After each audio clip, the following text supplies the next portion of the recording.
Alors un laboureur dit : « Parle-nous du travail. » Et il répondit : « Vous travaillez pour vous maintenir au diapason de la terre et de son âme.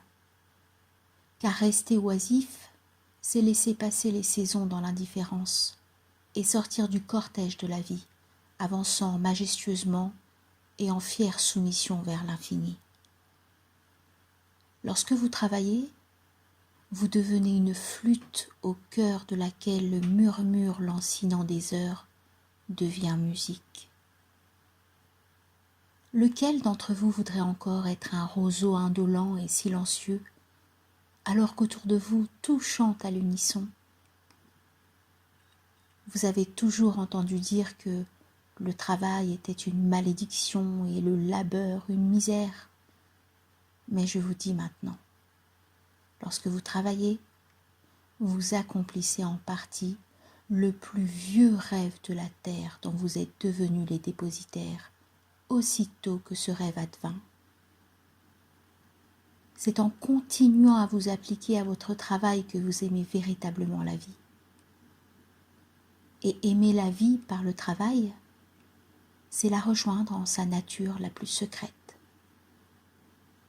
Mais si dans un moment de désarroi, vous voyez dans votre naissance une affliction et dans la nécessité d'assurer votre subsistance une malédiction dont vous portez la marque sur le front, alors je vous dirai, seule la sueur de votre front saura en effacer la marque infamante.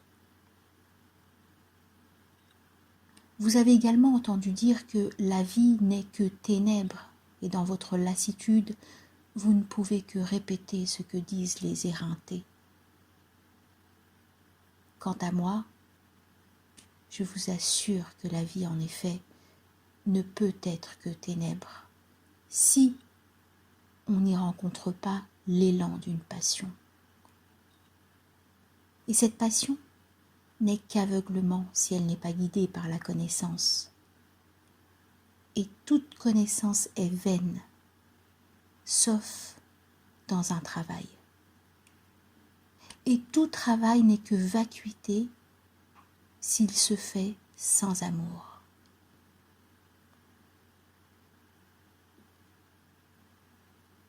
Lorsque vous travaillez avec amour, vous resserrez vos liens envers vous-même et envers les autres et envers Dieu.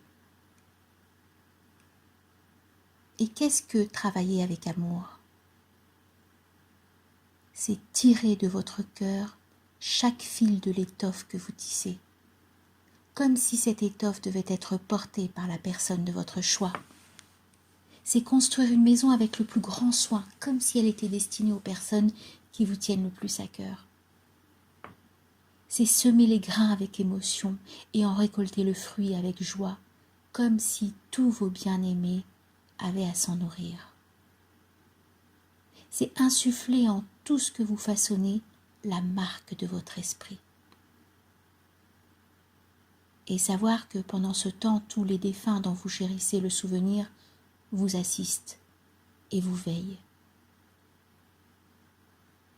Je vous ai si souvent entendu répéter à la façon de ceux qui parlent dans leur sommeil : celui qui travaille le marbre et qui parvient à découvrir dans la pierre la forme de son âme est plus noble que celui qui laboure la terre. Et celui qui parvient à coucher l'arc-en-ciel sur la toile pour le mettre à portée de la sensibilité humaine est plus que celui qui fait des sandales pour nos pieds. Mais je parle quant à moi, non point dans la torpeur du rêve, mais dans l'éclat du midi. Et je dis que le vent ne se fait pas plus caressant pour les chênes géants que pour le plus frêle de tous les brins d'herbe. Et seul sera grand celui qui saura faire entendre dans la voix du vent un chant que l'amour aura rendu plus profond et plus doux. C'est par le travail que l'amour devient apparent.